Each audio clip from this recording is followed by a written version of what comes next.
Buenas noches, queridos hermanos. Un miércoles más que estamos compartiendo el libro de la carta de Pablo a los Colosenses y damos gracias por la oportunidad de poder estar analizando. Me toca a mí hablar del capítulo 1, 9 al 14. El miércoles pasado dimos la primera parte, hoy voy a culminar esa parte para comenzar entonces en la segunda parte que abarca desde el capítulo 12 al 14. Así que voy a estar leyendo el pasaje, luego oramos y estamos continuando con el estudio.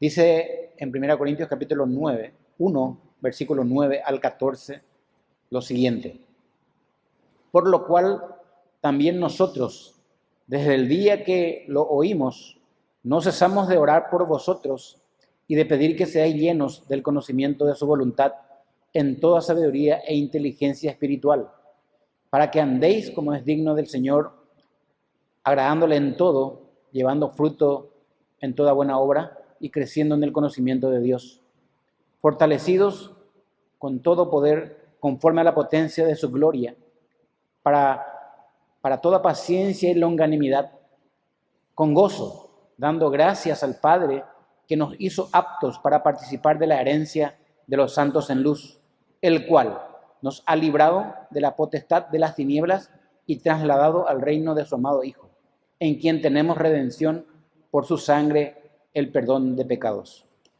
Habíamos dicho que cuando Epafras visita a Pablo en la cárcel de Roma, ni bien Pablo se entera de que el evangelio fructificó en Colosas, él ora, da gracias a Dios por ello, y la segunda oración que Pablo hace es para que la iglesia de Colosas o los miembros de la iglesia de Colosas crezcan en el conocimiento del Señor en toda sabiduría e inteligencia espiritual.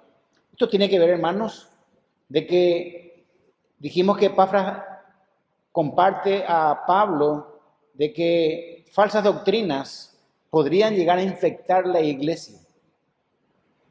Y imagínense Pablo a quién recurre en primer lugar. Él recurre a Dios, que es fuente de toda sabiduría, de toda protección espiritual, y él ora, él pide a Dios.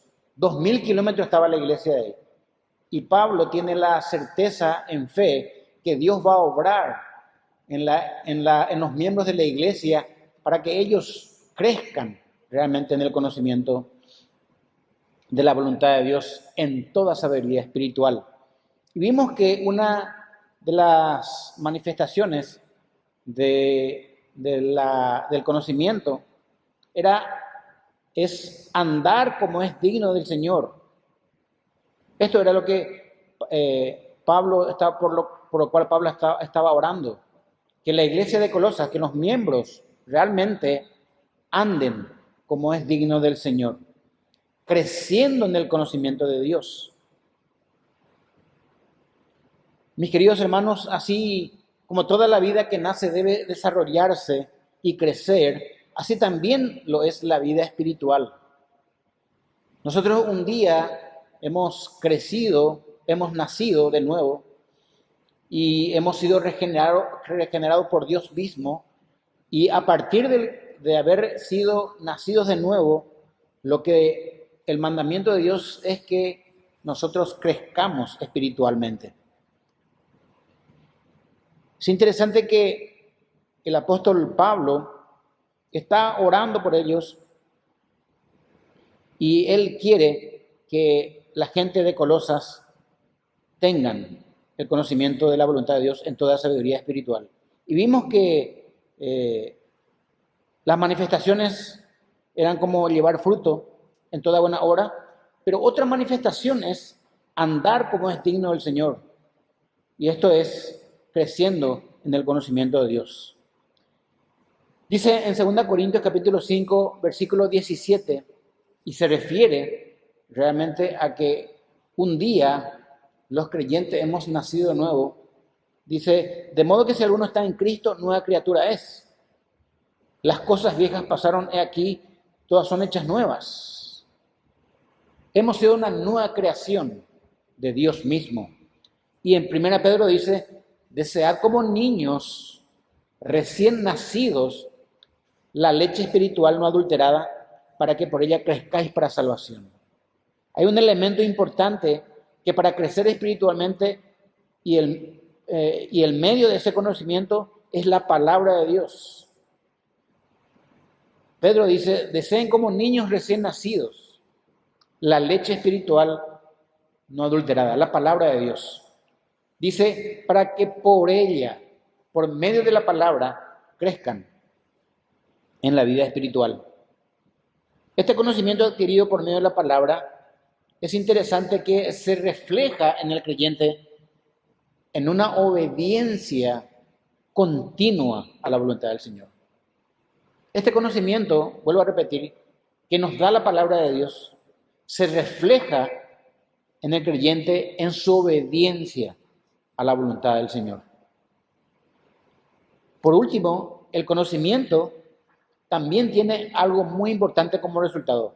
Es una fe creciente y un amor por los hermanos.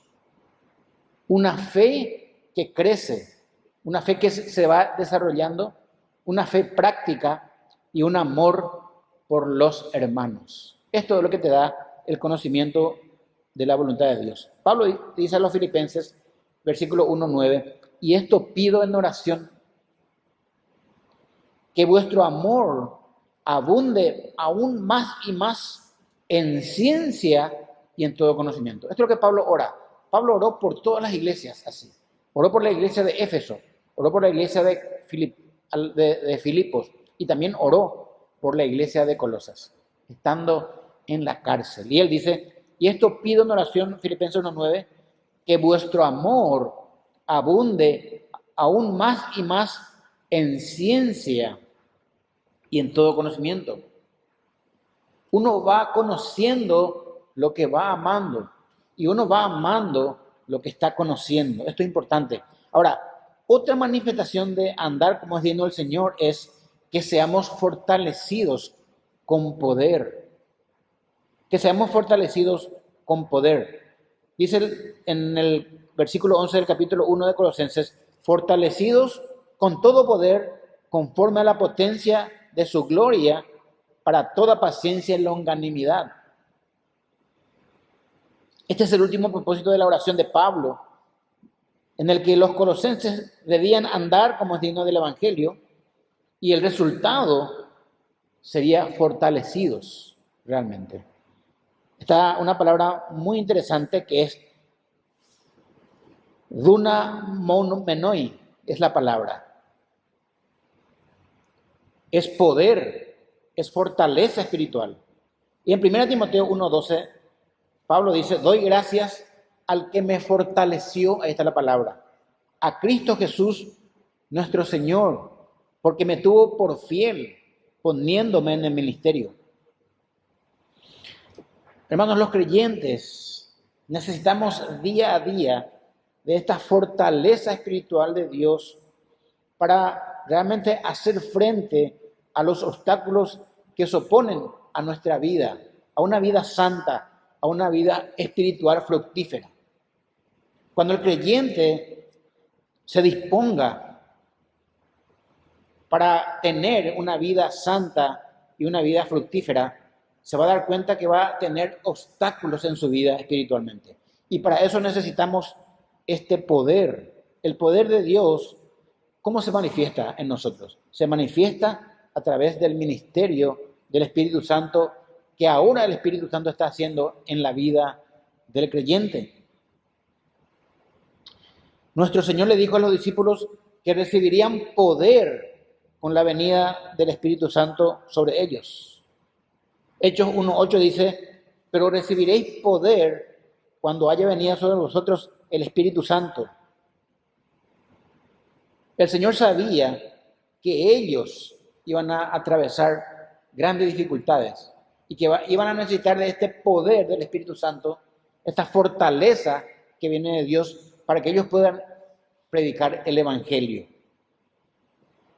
Pablo oró también por los efesios, como dije hace rato, para ser fortalecidos con poder en el hombre interior por su espíritu. Este hombre interior que tenemos desde que vinimos a Cristo necesita la fuerza necesaria para seguir adelante. Por eso la oración es un elemento importante para equiparnos de la fortaleza en el Señor. Pablo dijo a los filipenses, todo lo puedo en Cristo que me fortalece, que me fortalece. Por eso el creyente muchas veces no tiene la fuerza espiritual que debería tener en su día a día. Probablemente porque su oración es poca o escasa o ninguna.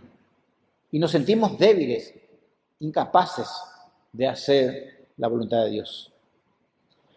Esta fortaleza, dice el apóstol Pablo en 1:11, la parte B, esta fortaleza es conforme a la potencia de la gloria de Dios.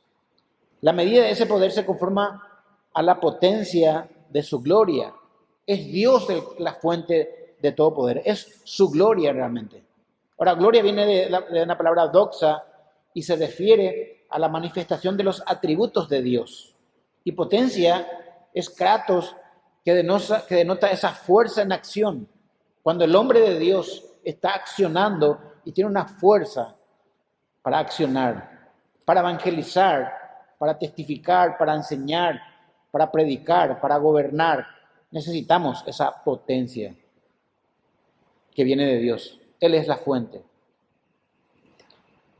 Qué bueno, hermanos, que este poder está a nuestra entera disposición.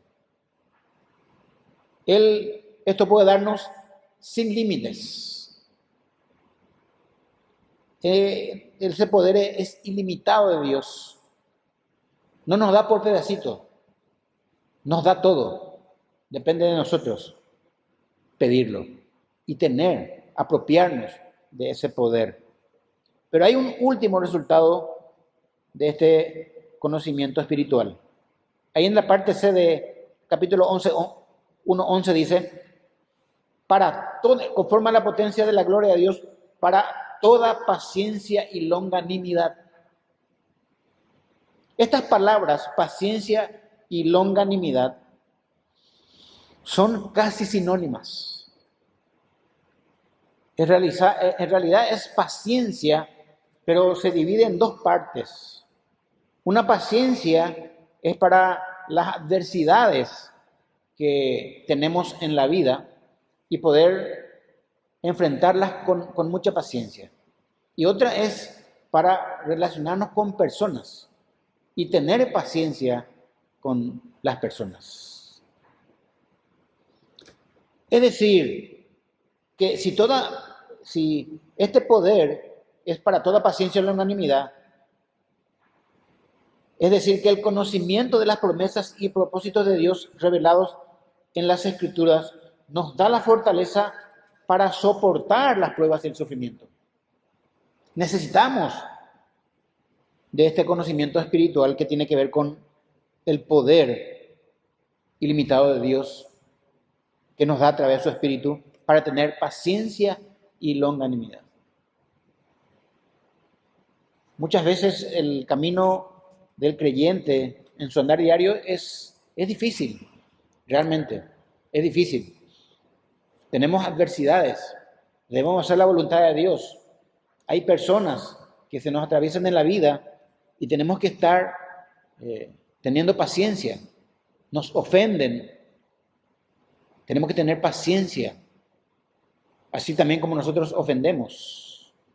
Necesitamos de este poder. Y realmente las Escrituras revelan que Dios nos da fortaleza para soportar las pruebas y el sufrimiento. Dijimos hace rato, la fuente de todo poder es Dios. Y las Escrituras nos enseñan que Dios nos da esa fortaleza. Acá la palabra paciencia en el idioma original es upomone. es resistir las circunstancias difíciles que le toca vivir al cristiano en su caminar hacia el cielo. Y longanimidad, macrotimia, es otra forma de paciencia y es para soportar y ser paciente hacia las personas o con las personas.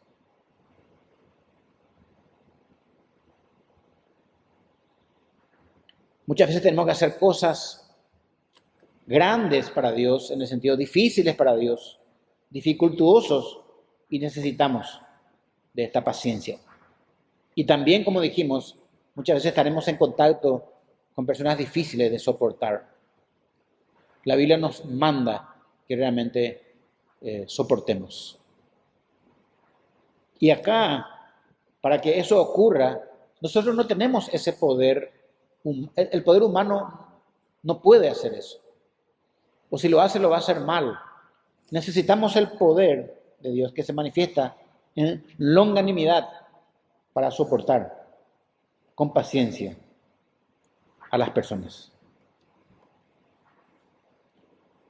Hasta aquí hemos visto que la oración de intercesión de Pablo por la iglesia era fundamental.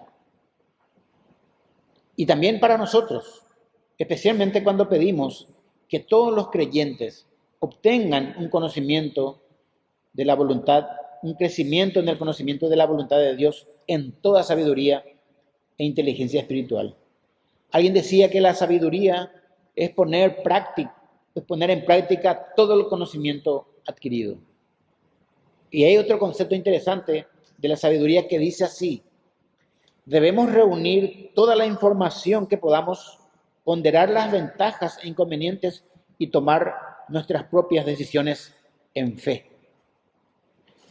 Hay cosas que suceden y sucederán y tenemos que resolverlas y no están escritos así explícitamente en la Biblia.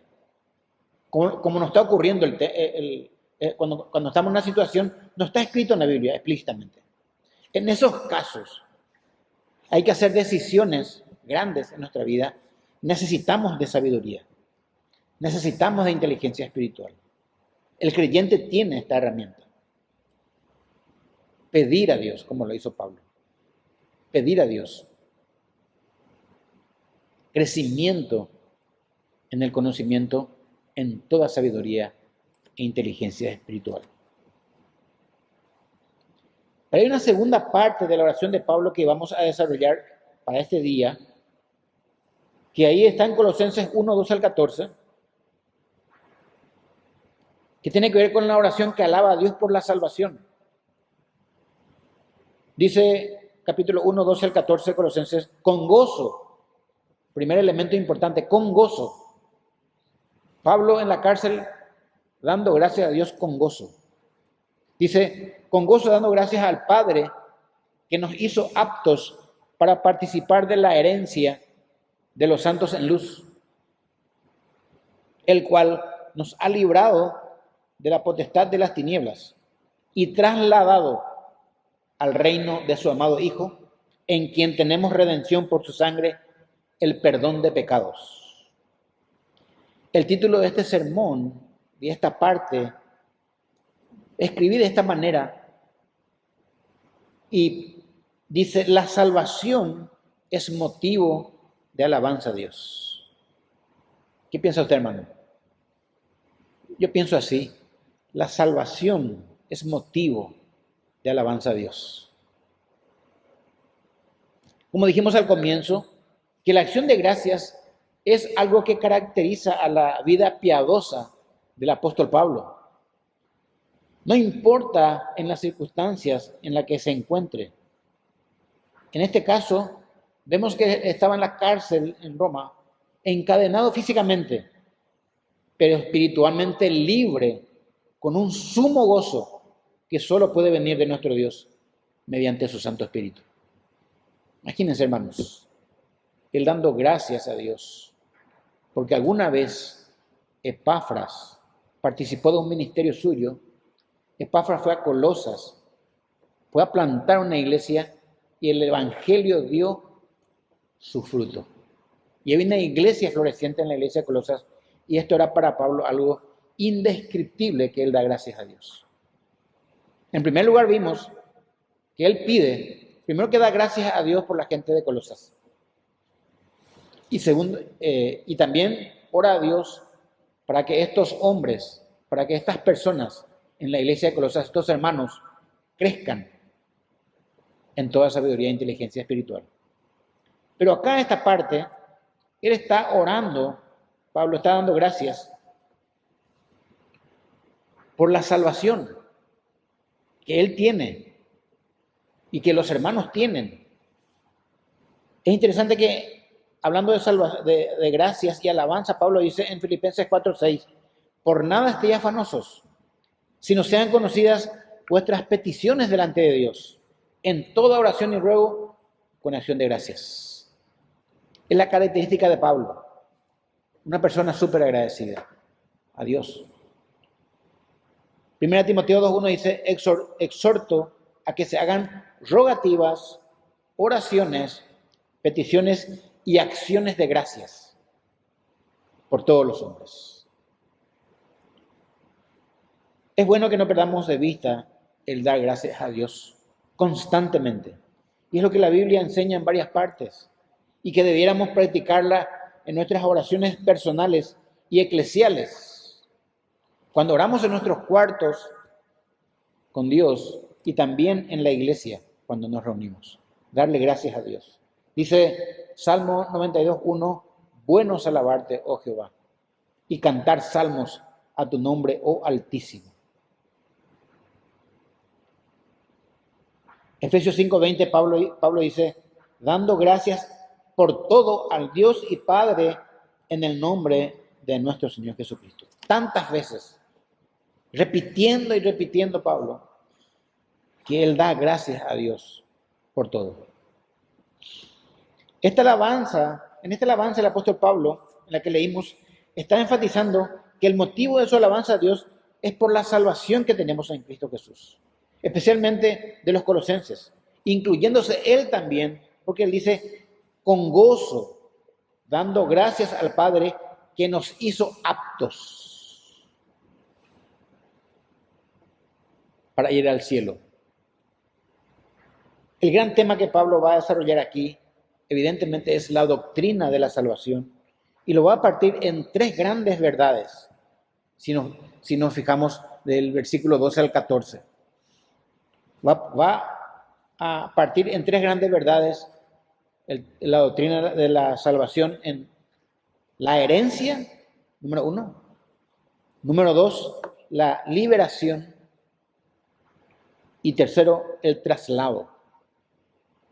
En primer lugar, la herencia. Acá dice que nos hizo aptos a los creyentes para participar de la herencia de los santos en luz. La palabra aptos, icanosanti, dice en el original de ícanos, que significa nos hizo suficientes, nos hizo aptos, nos autorizó, nos habilitó para ir al cielo, el Señor, para poder tomar la herencia, cosa que antes no podíamos porque éramos incapaces de hacerlo. Pablo dice en Efesios, la razón de por qué estábamos imposibilitados, inhabilitados a recibir esta herencia, cuando cita en Efesios 2:1 al 3, y Él os dio vida a vosotros, dice, cuando estabais muertos en vuestros delitos y pecados, en los cuales anduvisteis en otro tiempo, siguiendo la corriente de este mundo, conforme al príncipe de la potestad del aire, que ahora opera en los hijos de desobediencia, entre los cuales también todos nosotros vivimos en otro tiempo, en los deseos de nuestra carne, haciendo la voluntad de la carne y de los pensamientos, y éramos por naturaleza hijos de ira, lo mismo que los demás. La razón de no estar aptos era esto. Estábamos muertos, separados de Dios en nuestros delitos y pecados. Eso nos hacía incapaces de alcanzar esta herencia que Dios tiene para nosotros. Y que Dios tiene para cualquiera una vez que realmente Dios salva a esa persona. Dice, nos hizo aptos para participar de la herencia de los santos en luz. Dice que la herencia pertenece a los santos, cuya posición está en la luz. Primera Pedro 2:9 dice que Dios nos llamó a nosotros los pecadores de las tinieblas a su luz admirable. Estábamos en las tinieblas y hoy Él nos llamó para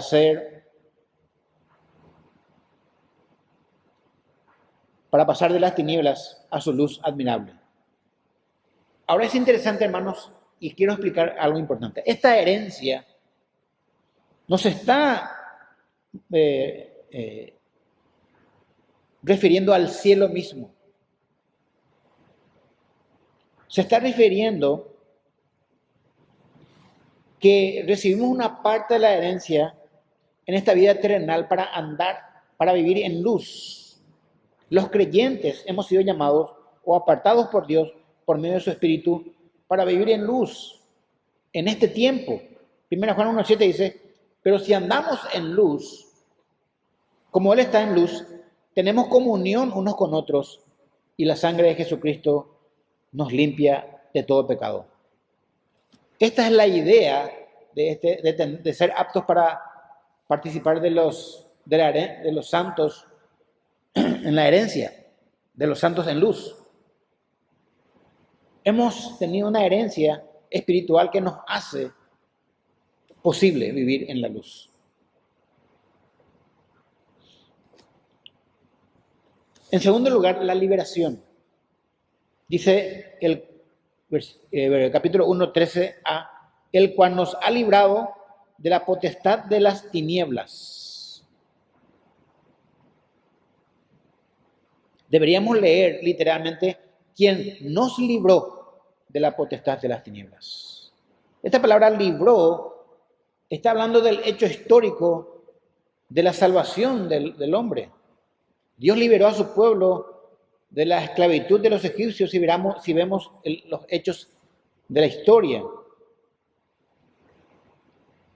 Pero hoy Dios nos libró a nosotros, a los creyentes, de la esclavitud del pecado. La liberación.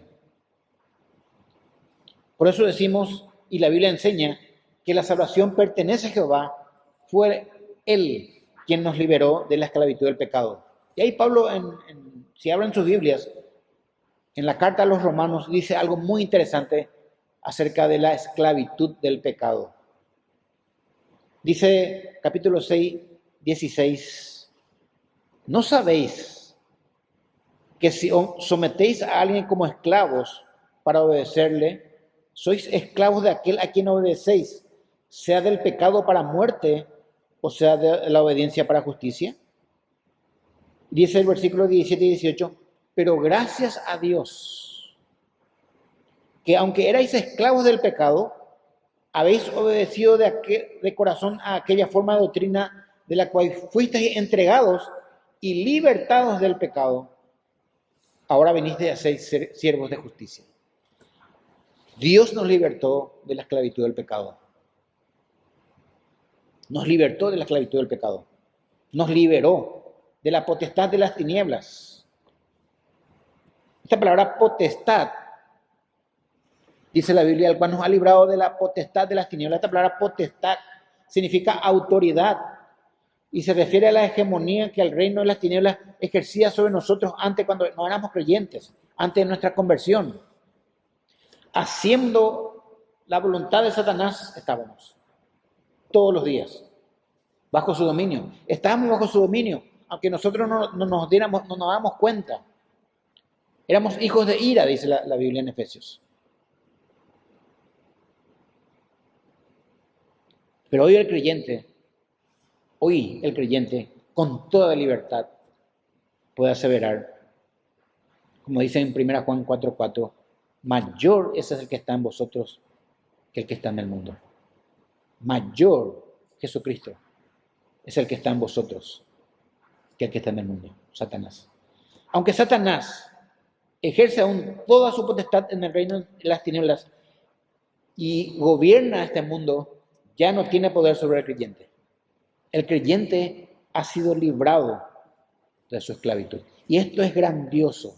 Esto solamente Dios puede hacer. Nosotros no pudiéramos hacer nunca por nuestras propias fuerzas.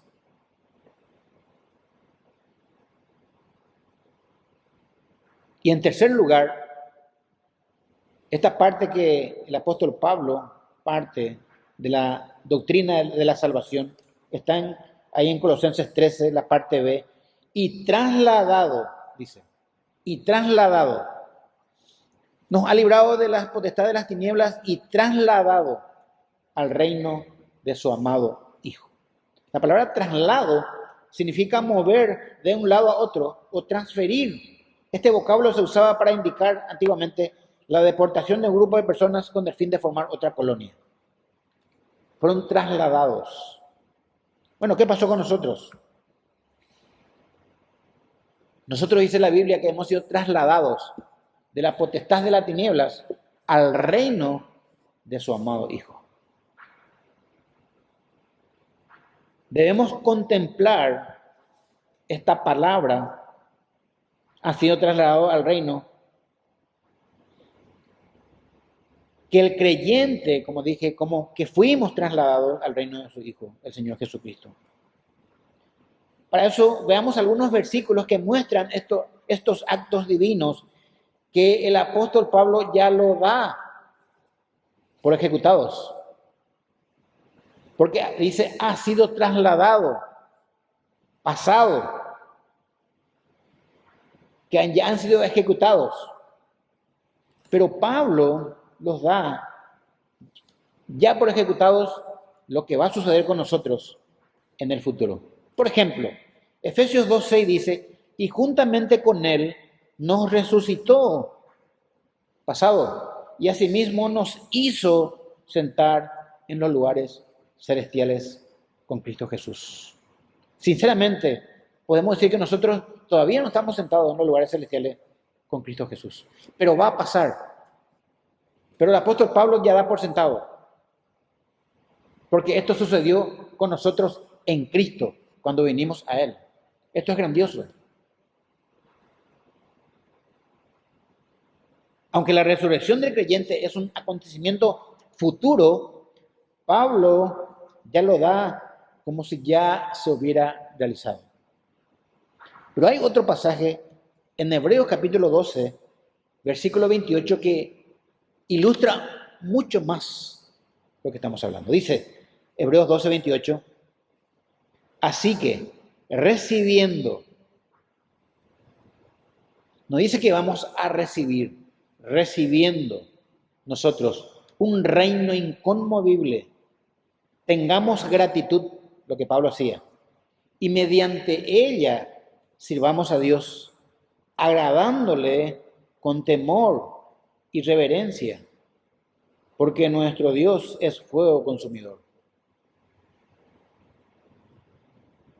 Pablo ahora cita el siguiente pasaje de lo que vamos a leer ahora, para mostrarnos por qué fuimos aceptados para ser ciudadanos del cielo y qué es lo que necesitamos para ello. Colosenses 1:14 dice, en quien tenemos redención por su sangre, el perdón de pecados. Esta palabra tenemos redención, tenemos, está en un tiempo presente que sugiere acción continua y duradera. Tenemos por siempre. No es que vamos a tener, tenemos. Redención. Esta palabra apolutrosis, redención, que está en la Biblia, que tiene que ver con compra, con rescate, significa en este caso, la completa libertad obtenida mediante el pago de un rescate. Este término apolutrosis es interesante entender su significado. Esto describe que en la antigüedad los esclavos eran vendidos en el mercado, en donde los futuros amos iban a adquirir a esos esclavos pagando una suma de dinero y quedarse con ellos como posesión de estos esclavos, como poseedores de este esclavo. Pero en este caso, apolutrosis es cuando un amo va a comprar el esclavo y no se queda con él. Le dice, estás libre, eres libre. Lo deja libre. Es lo que Dios hizo con nosotros, hermanos. Comprándonos con la sangre de su amado Hijo. Un precio altísimo que nosotros no tenemos ni la menor idea.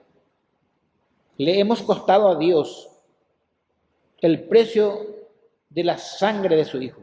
Un precio altísimo. Y nos libró de la esclavitud del pecado. Y además de eso nos hizo libres. Esto es grandioso. Este vocablo, apolutrosis, significa completa libertad. Y no solamente eso, dice que nunca más seremos esclavizados. Dice Efesios 1:7, en quien tenemos redención por su sangre, el perdón de pecados, según las riquezas de su gracia. Este perdón de pecados, hermanos, es un milagro. Yo creo que muy pocas veces, sinceramente, lo analizamos. Y está escrito y es nuestro. Pero muy pocas veces le damos el valor que tiene. La remisión de pecados, que significa el perdón de pecados, es un milagro. Es un milagro de Dios. Nosotros no solamente ya tenemos perdón de pecados, sino ya no tenemos conciencia de los pecados que hemos cometido. Se borró por la sangre de Cristo. Esto es algo inmenso, algo grandioso.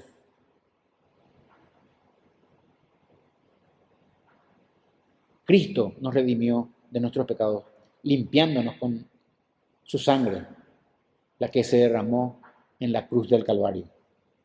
Por eso en la muerte de Cristo, el creyente tiene todo lo que necesita. Todo. Esto es la transferencia o la remisión de sus pecados a la cuenta de Cristo. Es digno de imitar a Pablo. ¿Por qué? Para que siempre demos gracias por todo esto que hemos estudiado en estos 2 miércoles, por los creyentes de nuestra iglesia y de otras iglesias, de quienes conozcamos realmente, por la salvación. Hermanos, en estos días el mundo va a recordar la muerte de Cristo. Es la Semana Santa. Pero estoy seguro de que el mundo, las que están todavía en la potestad de las tinieblas, bajo el gobierno y el dominio de Satanás, no pueden entender claramente qué es lo que vino a hacer Cristo en la tierra al morir en la cruz del Calvario. Qué bueno sería aprovechar este tiempo,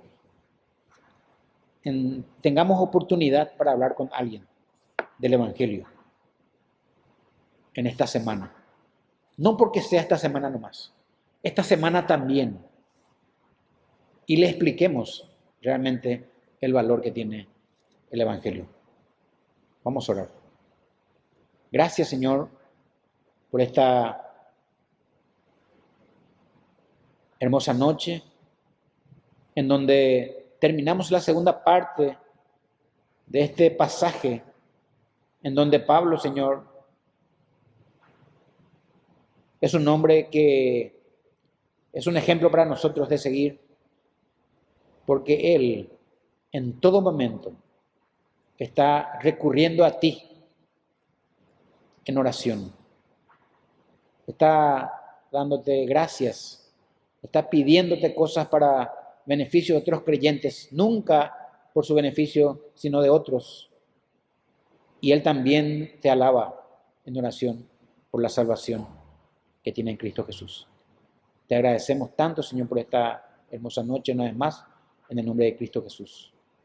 Amén.